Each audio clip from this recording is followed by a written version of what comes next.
Hello, everyone, and welcome today to episode 88 of Celebrity Customer Experience Riffs with me, Jill Raff, where we riff on anything and everything from employee experience to customer experience, because I guarantee you your employee experience will be indicative of your customer experience. And when you create what I call a connection culture, you can count on your employees delivering an outstanding celebrity customer experience. And in case of today's show, and the guest, not only a celebrity customer experience, but one where you make everybody feel like they're a big shot. I want to thank you for joining today, investing your time with us, and excuse me. I know how precious everyone's time is. So I want to encourage you to really participate, to jump in, to maximize your time with us today. Ask questions, comment along the way. If you're watching the replay, thank you. And do the same. Comment and tag myself or my guest. Replay, reshare it to anyone who you think who could benefit. So thank you for joining. And without further ado, I want to bring in our guest today, TJ Shier. TJ, thank you for joining. Thanks, Jill. Appreciate you having me here. Oh, of course. I'm really looking forward to this. I've enjoyed getting to know you and a little bit about BigShots Golf on our pre-calls. And so to let everyone know a little bit more about you, TJ has walked many miles in operators and owners' shoes and has cracked the code on what it takes to ignite a team of top performers focused on delivering that amazing guest service. TJ is the Chief Operating Officer of BigShots Golf, owned by Club Corp. BigShots Golf is the second largest player in the golf entertainment venue space and growing quickly. You'll hear all about that. The venues feature 40 to 64 hitting bays, up to 40,000 feet of dining and event space. And the brand continues and provides an elevated sports bar, large outdoor putting courses, and outdoor yard games. So it's just what he's doing now. Prior to that, TJ spent 2 decades as a leading speaker and consultant in guest services, employee retention, and franchise space, delivering hundreds of speeches to operators, owners, GMs, and industry associations. He's built hundreds of guest service and training programs for quick service, contract feeder, casual, fine dining, all brands across the restaurant industry. Of course, he knows it well because he was also a multi-unit franchise owner of Which Superior Sandwiches for over a dozen years, with his own company, Smart Restaurant Group, which won numerous industry awards in recognition for their unique approach to hiring and training. Prior to this, he spoke and had a business and consulting business. Spent 18 years with Chuck E. Cheese, leaving as VP of Field Support. You can see, right? A lot of experience here. TJ, but one more point is he's written numerous books used by thousands of business leaders, over 100 articles on guest service and motivating today's generation, and has a BBA and MBA from the University of Texas. Hook 'em horns. Same alma mater. I love that. So I can't wait to go to BigShots Golf, honestly, and to dive into some of all this experience that you have. I'm just curious. So, there was a lot there to unpack and a lot of great content and clearly very qualified. If I were hanging out at a bar with you and some friends came up after you got up to go to the restroom and they said, so who is TJ? What does he do? How would you answer that in kind of casual parts? I think people would describe me as a bottomless pit of wants and needs. We're always just trying to do better, whatever it is that we're accomplishing, whether it's, as a speaker in my past life or a franchise owner, or in this case, running BigShots Golf. We're really just on that quest to come up with some really cool stuff that nobody else is doing, that people like to talk about, because we want people to talk about, I want people to talk about me as an innovator and those kind of things. And that's really what we're in the pursuit of doing here at BigShots Golf. Love that. Okay, great. Terrific. So, TJ, I always like to start kind of in the beginning so people have some understanding of who they are, not just as the C level or GM or whatever they're doing Right. now, but I always find it interesting to really understand the person and what led them to this, what was their journey that led them to doing what they're doing today. So can you give us a kind of a synopsis of your background, your journey, and what brought you to this hospitality industry? Sure. Yeah. I mean, I probably have one of the most crooked paths to get where I am today, and as probably many of us do. But I actually started working for Chuck E. Cheese when I was in high school, and this was way back, 40 years ago, and Pac-Man and asteroids were all the craze. So Chuck E. Cheese was the cool place to work. And as a high school kid, it was a little more fun than just a restaurant. And I actually ended up making it a career after I got out of University of Texas. And about a dozen years after that, I had started speaking at training conferences, like Council Hotel and Restaurant Trainers, a group I've been in for a long time. And I was doing things on employee incentives, and there was a couple people in the audience that said, "Hey, you want to come speak at the National Restaurant Show?" And somebody else said, "You ought to go off and do this on your own." And I thought that was very flattering because I'd really never spoken outside of my company before. And I really then launched my consulting business around employee incentives and how to get frontline workers to do whatever any business wants. We then put that into practice as we became franchisees of which, as you mentioned earlier. So that was really the precursor for me to build my own company, build our own culture, and really create a social lab for what I'm out there promoting as a speaker. So we could not only say, "Hey, this is what I think you should do. This is what we do in our business, and here's the results." And I did that for about 20 years, but I just had the inkling to be part of something bigger than just being a speaker. It gets to be a little hollow after a while. And was very fortunate that through a friend, was connected to the person that was doing the recruitment search for BigShots Golf, and it led me here today. And I worked at a country club in high school, so this for me is kind of a full circle moment. Being able to work for a small brand with food, golf, hospitality, and our parent company obviously runs golf courses and stadium clubs as well. So that's how I got here today. Well, I love that. So you're living your best life, right? Like I love it. It really encompasses all of your background, all your passions, your loves, and puts you in a perfect position to do that. I love your upbringing, right? You started working as a teenager.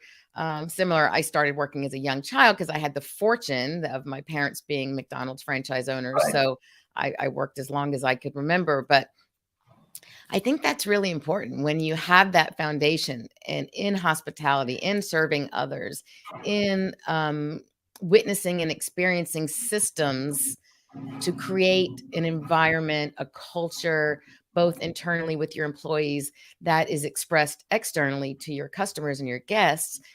I think that's something that kind of just becomes a part of your DNA. I always say that EX and CX is a part of is in my DNA. And I think for anyone in this space would feel the same way. And so similarly for you, you can see that. And I see your, it's interesting. You said your path is crooked. I see it quite linearly, in terms of, right, the common points. But of course, I think that's what we do, right? We shift, we pivot along the way, as long as Yeah. we have kind of a little bit of that North Star focus. And I love it. And I love what you're doing. So let's dive in a little more. Sure. So what would you say right now with everything going on in this crazy world we're living in, and now BigShots Golf, like really taking off during this time period? What do you see as pressing problems that we're seeing in the workplace where that kind of led you to want to work in this new growing model, such as BigShots Golf?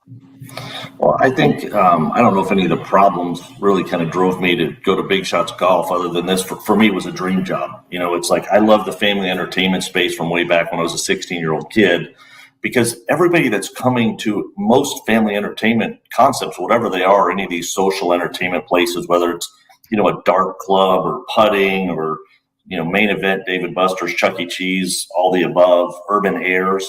The people are there to have a good time. And that's what always attracted me to this field is the people. It's not like I'm running an auto part shop. I had to get new tires yesterday, and it's like, I don't want to be there. I'm not happy as a customer to be there. I'm going to have to spend a lot of money I don't want to spend. That to me is a difficult place to deliver great customer service because the customer's not in the right mindset. Here in this family entertainment world, man, everybody's just here to have a party. So I think that's what really has always attracted me to this space. And, today everybody's complaining about labor, and I get it to a degree, but I've been very fortunate to work with some brands over the years that really helped frame my approach to building the great culture to attract the right people. Yes, we have to deal with people being out with positive COVID tests and some of those kind of things that make running the business very difficult, more so than it used to be years ago. But the great companies are out there, not short-staffed, delivering great experiences. They're delivering results, and everybody else is out there crying and making excuses. So as a leader, I think if you can just really not push the pressure down to your team, just say, hey, look, we're going to figure this out. We're going to have a great time, have clarity in what we're doing. And if you attract the right people, even in difficult environments like this, you can be successful. I hope everyone heard that. If not, go back to the replay and listen to it again, because spot on. I hear, hallelujah. I'm not religious, but yes, I echo that. I so believe in that. In fact, recently I spoke to the Alaska Restaurant Hotel Retailers Association, their CHAR association. And my topic was how to become the employer of choice. And it's exactly what you said. You attract people because you have created a culture within that people want to work for, and word travels fast. My tagline is creating employees who are your advocates and customer magnets. And when you create that environment, that's exactly what you're doing. You have created an environment where your employees are your advocates. People are going to go out and let people know about it. And when you are that employer of choice, when you attract people, like just what you said, you don't have to worry about the problem. And yes, you can complain, and it's not that it's not real, as you said, right? But I think it's all in our mindset and how we approach it and say, okay, this is what we have to work with. How do we make it right? How do we take that and move forward? So, I love that approach, and thank you for saying that, because, it is what it is. And then, and I think I would add to this too. I still have one sandwich shop. Okay, so I still own one Which Wich. A Which Wich sandwich shop, and most QSR businesses are not these glamorous, wonderful jobs that you think people want. But if you, again, create the right environment there, reward the people that help you drive your business, put their needs a little bit before yours as an owner, which is oftentimes hard to do, especially when business is tough. I mean, it was tough for me to run my restaurant when COVID hit. We had a lot of people go out. We had, obviously the business world changed. It's almost been 2 years now, unfortunately, but you can still create the same thing at BigShots Golf, Chuck E. Cheese, Urban Air, these fun places. People think they're going to be a fun place to work. So you have that advantage working for you. But I learned a long time ago from a small chain in Tennessee called Pal Sudden Service, who runs an 1,100 square foot drive-through only restaurant, 250 cars an hour. I mean, it is the most high-performing restaurant organization I've ever seen. They make their employees wear button-down shirts and slacks, even though nobody sees the guest. And they have virtually no management turnover, 2%, 37% hourly turnover in fast food. So no matter how good you think you are, you can go out there and find people that are truly just blowing the roof off of business results and doing incredibly well. That is so impressive. And it's drive-through only, right? So you're narrowing your opportunity of that interaction. I mean, imagine, right? It's just through that window, or how you communicate, your words and your tone, right? It shows how important all of that is, and how they dress, right? How someone dresses affects how they feel about their job and about themselves. God, that is beautiful. And I think if you think about the customer experience these days, especially over the last 2 years, as in the restaurant business, it's certainly gone more takeout, digital, less face-to-face interaction. We're tending to shop, whether we just place an order at the grocery store and just pick it up, so we don't have to walk up and down the aisles and go through with a cashier, or retail, we're ordering them online. it's very critical for the business owners today to redefine what your customer interaction points are. They're a lot different than they used to be. And the beauty of it is there's less of them these days. The customer doesn't want to be around people so much. Great, fine. Just do more with the fewer interaction points you have, because face it, your customer or your competitors are not very good at this.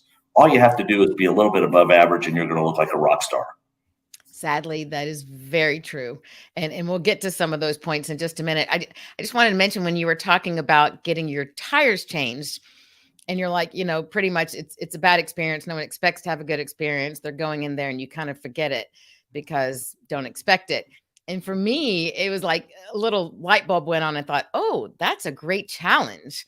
Like for me, there's a huge opportunity there. And I think when you have those things, instead of looking at, and I'm not suggesting that you did, but I think a lot of people, like maybe owners of that business, and maybe that's why the experience is what it is, because they're figuring, you know what, people are just in here, in and out to get their tires changed. They're paying money. They're not happy about it. So why bother?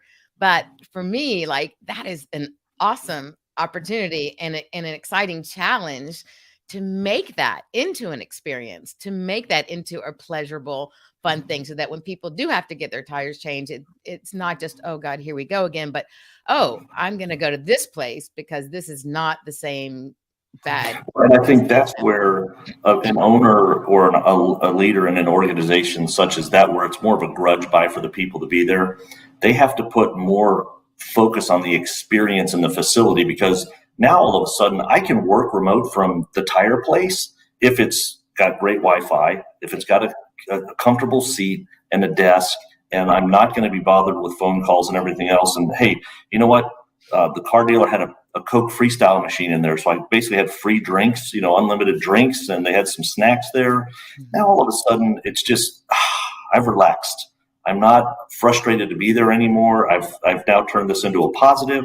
And in that case, the customer experience is more maybe about the facility. It's like waiting in line at Disney. Nobody wants to wait in line. What does Disney do? They make you forget you're waiting in line. The true business leaders in this area build their facility around getting you past the pain points and getting to see past those things. So it's not always all about the people per se, but it's more about the facility and the environment that you're in as well. Yeah, 100%. Very much so. I've had two different makes of cars, and their service centers are quite different. The first one, you would expect it with Lexus to be the brand. It was very nice, and they have a huge bar with all the drinks and the foods and much better snacks and somewhat a barista and all of this. And then now I'm with Hyundai, which I love my car, but the service center is pretty grungy, and they do have a coffee machine, but it's kind of a crappy one, those things, and it's not great. It's super weak coffee, and the snacks are pretty garbage from Costco. And, not that you can't, I love Costco. We get great snacks from there, but their choice.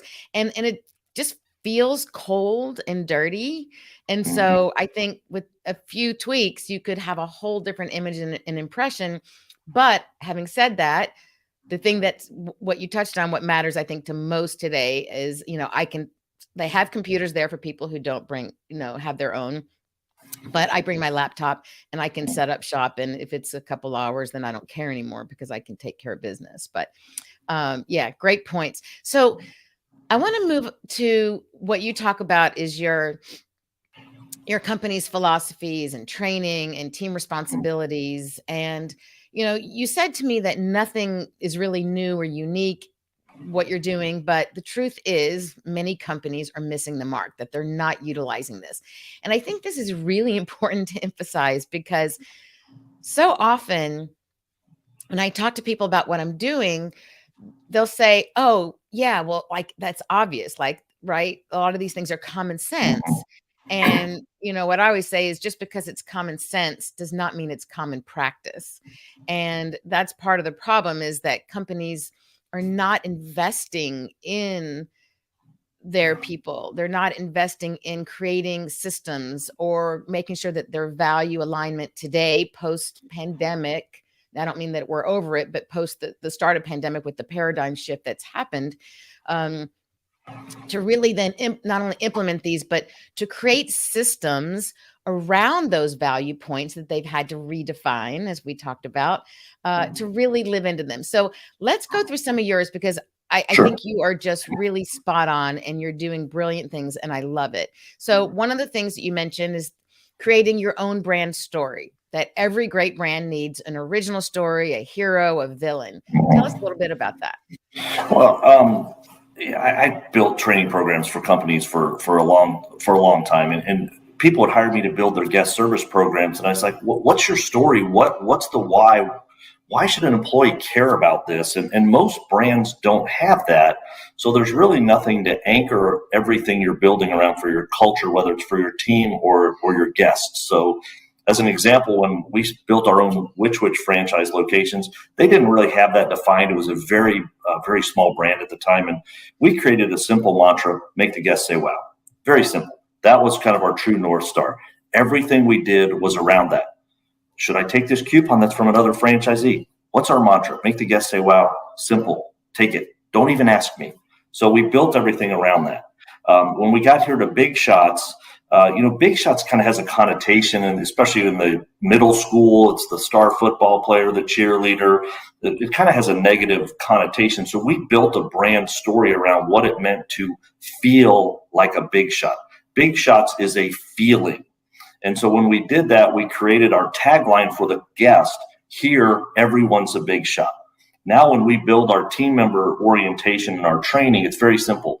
What is our tagline? Here, everyone's a big shot. What do you need to do to make the guest feel like a big shot? So we give clarity to the staff, and we have to define that to them, because a lot of times they may not understand that yet, but at least we have given them a target. They understand a GPS on the phone.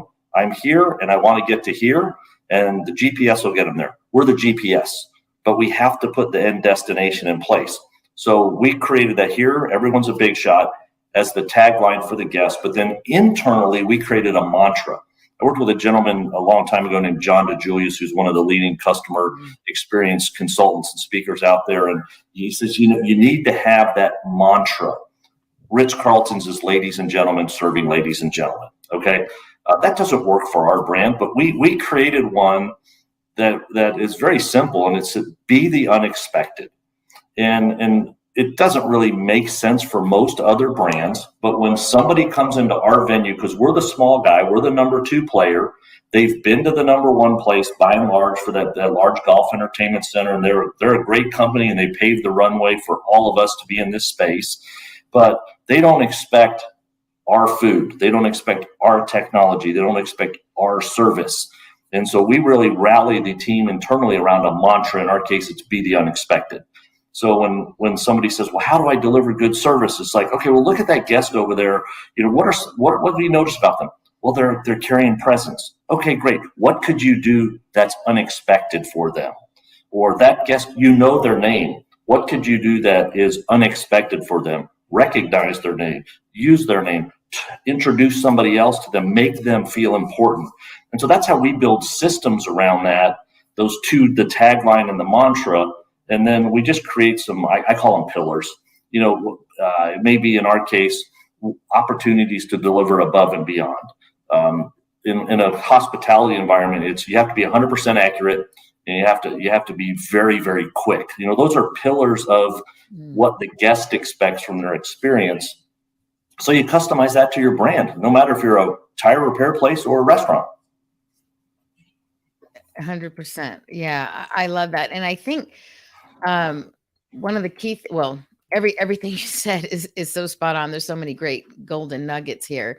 But I think also what I heard you say and love that is so important, and is very much what I teach as well, is that you took all of these items of value and behaviors that you expect and that you teach your people, and you give them the North Star. You don't let them interpret it on their own. Yes, you're open to their contributions, but you have to define what you expect from your company brand. So everyone's working on the same purpose-driven values of the company, and everyone's not doing their own interpretation. And then, of course, you've lost the brand continuity, but also that you're building your all of these, you're building your guest services and your brand and your culture around these items. And that philosophy is that common thread that's carried through everything else you do. And I think that is really huge. And what we did, and I learned this from the guys at Walk-Ons. They're a kind of a upscale sports bar out of Baton Rouge.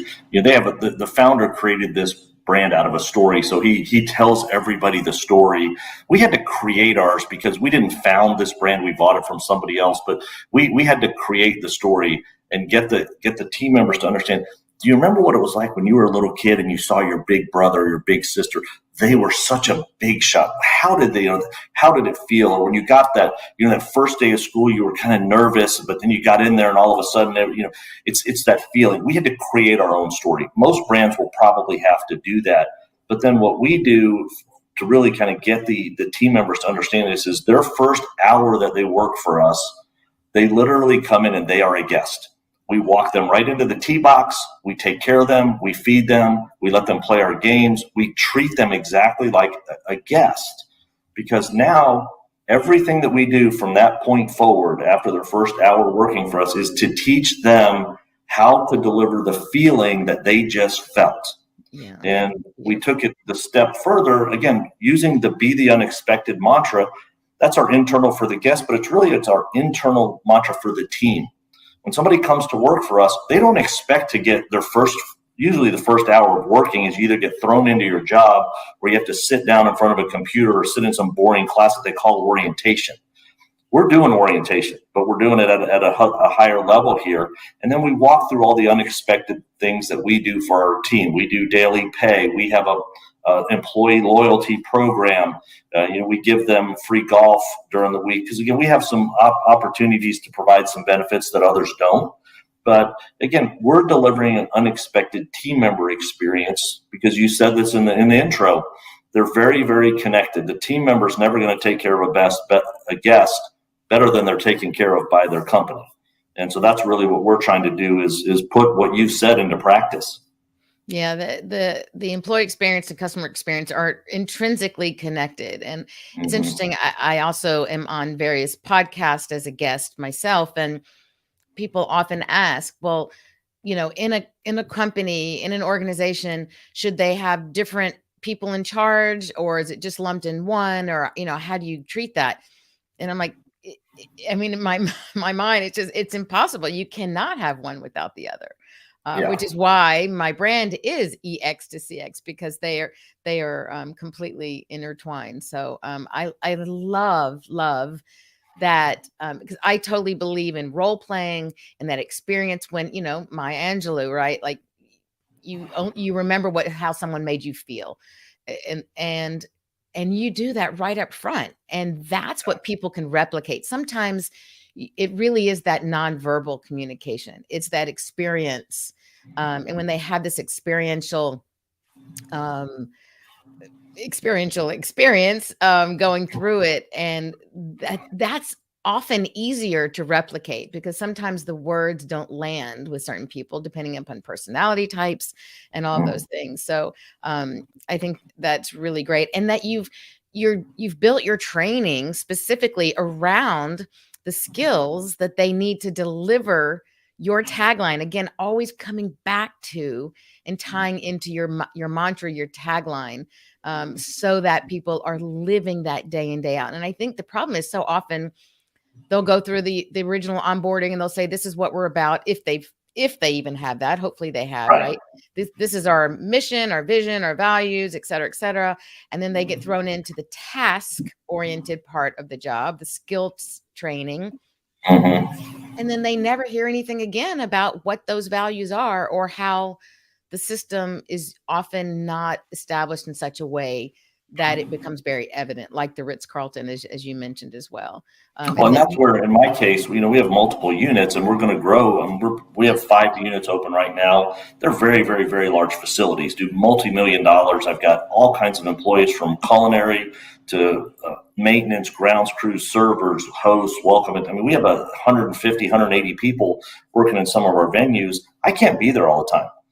And so it's really my job as the leader of the organization to instill that culture. We kind of call it like, the kind of the brand DNA tattoo on our general managers. And so then they'll take that in, because after I leave, I can do every orientation, I can do every training, but it's going to be how that manager treats the employees. And so we spend a lot of our time as leaders in a multi-unit environment, and this could be multi-department, whatever, working with the leaders that I always say train the people that train the people. That's the best use of my time. And so we then teach them how important it is, so that when we're doing pre-shift meetings or daily huddles, we breathe life into all of those kind of things. So we may have a little hokey kind of, everybody get together, be the unexpected before we go out there, or those kind of things, that we talk about the good things at these meetings instead of just hammering on them with all the negatives, and so that and recognizing those that are doing the things right, because otherwise,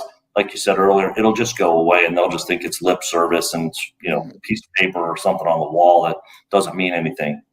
Yeah, they have to experience, and not just in that first hour and a half that you talked about, but truly daily throughout everything that they do. And, I think the fact that you're highlighting, you're creating that team. And when you talk about, train the trainer, that again is very much in alignment with my philosophy, because I believe that companies need to build leaders at every level. And that, yes, you have to have strong leadership, and everyone knows, right, who their boss is or who their managers are. Mm-hmm. But when you empower them by letting them be the ones to then step into those management positions, or letting them be the ones to make independent decisions as the need comes up, because you've educated them, you've engaged with them, you've empowered them and entrusted them, was part of my E3 formula, then you're creating those leaders so that you can step away, right, as the COO, or even sometimes if it's really busy, something's going on, maybe the GM can take care of something that needs to be handled right away, because he knows he's established a team that they can be trusted, that they understand the brand, that they're living it, and that they have been empowered to do that. And to me, that's what really sets up a perfectly productive, cohesive, collaborative team that can give back time to leadership and management. And no matter who is touching, interacting with that touch point with the customers and your guests, they're going to feel it from every level. And it sounds like in what you set up, you really accomplished that. It's funny because I don't spend a lot of my time on my witch anymore now that I'm really in this full-time role. I used to be there a lot. When I was a speaker, I had a lot of flexibility. And now when I'm in the unit, a lot of times the regulars look at me like, hey, who are you? Because they haven't seen me there a lot. And they always go, hey, are you the owner? And I always tell them, only if you like it. It's just, I play a little fun with them. But nothing gives me more pleasure than when they come up and say, are you the owner? And yeah, I am. I'm expecting something negative. And they say, you know what, you just have such a great staff here. And that's when you have it. And I think you have to create guardrails. And if you kind of recap what our approach is, you have that true North Star, that here everyone's a big shot, to be the unexpected. We are training them to a purpose, but then we give them the guardrails. Yes. Do my people make bad decisions sometimes? Absolutely. I had somebody 15 minutes late for a catering order. They gave them a free $1,000 catering. And I'm like, that was a little bit too much. Wow. They were trying to make the guests say, wow. But that would wow them for sure. It did. They erred on the side of the guest. Yes. And so it was amazing, because that guest called me and said, look, they did too much. It wasn't that bad. And they luckily for me kind of said, hey, 25% is fine, great. But I didn't go back and hammer that manager. They were doing exactly what I told them to do. Make the guests say, wow, in that case at which. But I use it as a teaching lesson. Look, you didn't have to go this far, just this far. But by the way, why were we late to begin with? Let's fix that problem. Exactly. So it doesn't happen. Let's go to the root. Yeah. But, instead of just kind of, they're flustered, they're late, they knew they screwed up. They owned it, right? They took responsibility. Yeah. Just that alone is like, wow. Like, sadly, that's a wow today. So many people don't even take responsibility. Well, and too many leaders just squash that out of people. They just micromanage them to death. They don't let them make any decisions, because they don't want to deal with, the outlier, or they're penny pinching their business, and they can't see that, hey, if I wow this guest, even when I screw up, they're going to be a customer for life. They can't look past the pennies to see the dollars. And that's that's sad. That's sad. You don't want people to work for people like that. And when they come to work for companies like ours, sometimes we have to manage that out of them. They don't think they're allowed to do those kind of things. And so we have to teach them, yes, this is okay. You are not going to get fired if you do these kind of things. Mm-hmm. But we're always erring on the side of the guest. Yeah, 100%. And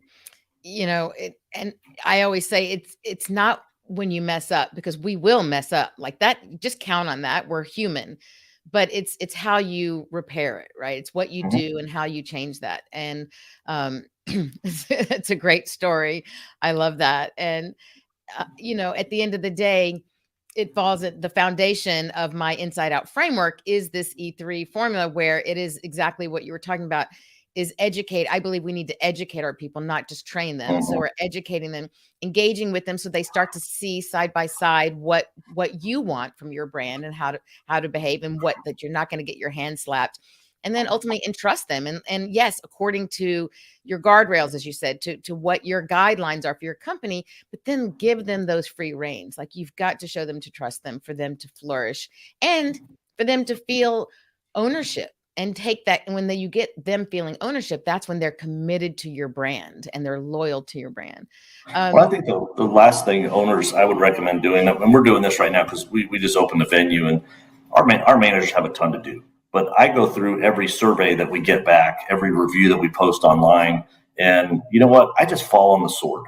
Oh my gosh, this food took too long. Oh, I had to wait 2 hours for a tee box. I'm sorry, it's Saturday. We just opened. It's crazy busy. The guests are giving us a chance to vent. So, I engage them, whether it's on Google reviews or Facebook or our survey tool that we use. And, sometimes they throw the 1-star hand grenade, no data, no reason why, just, you suck. And hey, here's my email, contact me directly, please. Most of them, we don't even hear from them, which is a little bit frustrating, because we want to use those as learning opportunities so that we can say, yes, Mr. or Mrs. Guest, I appreciate your feedback. I am sorry we screwed up. I don't take any of it personally. I look at it as a challenge to how can I get this person back? Do I give them a refund? Yes. Do I invite them back for free next time? Yes. But then when we get them back, they're going to be more valuable because they're going to feel like their voice was heard. Yes. And so, there's just things like that I think a lot of managers avoid giving some freedom to their managers. They avoid engaging the guests that give them negative reviews. You know what? That's how you get this business to be that better and better and continuously improve, kind of back to what I, said at the beginning, where, the bottomless pit of wants and needs. We get 1-star reviews. It happens. But we're going to do whatever we can to make sure that's hopefully the last one for that reason, and get with our team to solve those things, because we do need to get better. We're not 4.9 yet. And a lot of things are just, hey, we're busy. We opened and it happened. But just address it with the guests. Get them to come back in. Don't take it personally, and, make it a game and make it fun. Yeah, I think that's the key, is not taking it personal. And I always say, like, to really be a successful leader and have a successful business, you need to put your ego on the shelf. And these are about factual things that happen. And how we respond to them is on us. It has to do with our own development and our own mindset, right? As a person and as a leader. And I think, to your point, that it's looking at review. I don't know if you saw earlier this week, actually, there was a clip from a live show that I did on my own, where I talked about ratings and reviews and the advantages of them.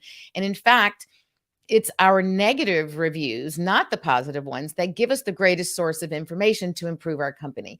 And I never understand, I did all this research, and it was incredible to me. Probably 99% of owners never responded to good or bad. And I think it's good to respond to even the good ones. A lot of people, if they did respond, it was only to the negative ones. And I think it's important to also acknowledge and recognize and appreciate those who give us the good reviews.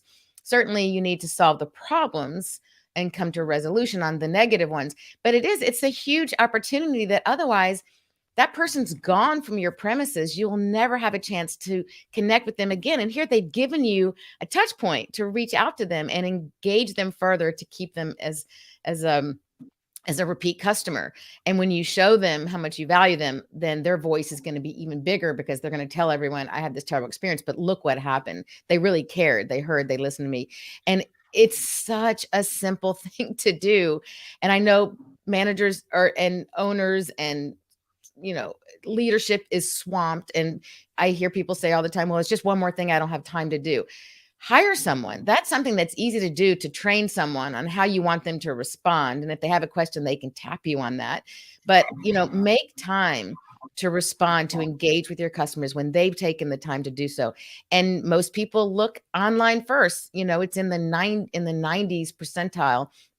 I don't remember the exact number of people who, I think it's about 95, 96% who actually will first look online for reviews, for star ratings before they go to any new business. So to me, it's just a no-brainer. I just don't understand people who are not doing that. So I'm really glad to hear not only you doing that, but you're really embracing it. And of course, you're doing it in the most beautiful, elegant way from your background. So I really appreciate that. Oh my gosh, so much. I think, and I say this all the time, but I mean it, TJ. I think we're going to have you back on because you're a wonderful resource, great to talk to, so many great ideas. As we wrap up, what would you say is one activity that you would recommend that companies could do easily, that they could implement right now to help them move towards creating that better employee experience in order to reap the benefits of great, more productive teams and creating better guest experiences? Well, I think for a guest experience, I would sit down with my team and have a town hall and just say, look, tell me all the friction points that our guests have. Let's reduce the friction in this guest experience. So no matter what business you're in, get the employees know this information more so than you or I. I've learned a lot of valuable lessons talking to 16 to 25-year-olds in our jobs that go, hey, TJ, you know what? The next one you design, this doesn't need to go here. This needs to go here. Wow, great. So people want to have input.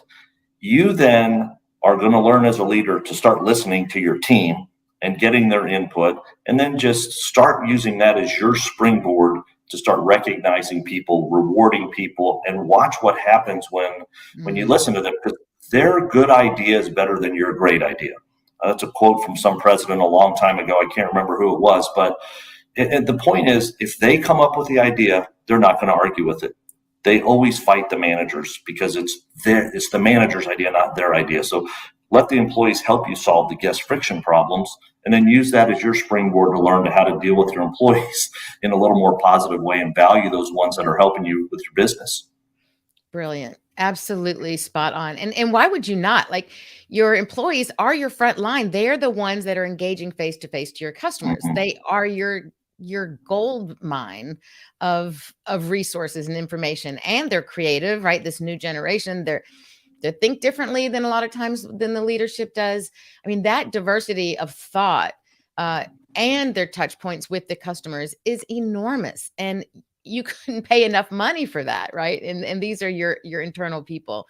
So, and I agree. One of the things that I always suggest as a part of the engagement part of the E3 formula is doing daily huddles. I believe strongly in them. And, I hear customers say, clients telling me, well, we just don't have time, or there's crews and different times. And so there are ways to work around that. That you can do mini ones, you can do them once a week, you can do them by shift, and then you can do maybe a weekly one with everybody. And there are certainly ways to do it, but the daily huddle, the huddle concept, and providing means of communication from your team back to you isn't, to me, it's a non-starter. Like, how can you run a business without having that?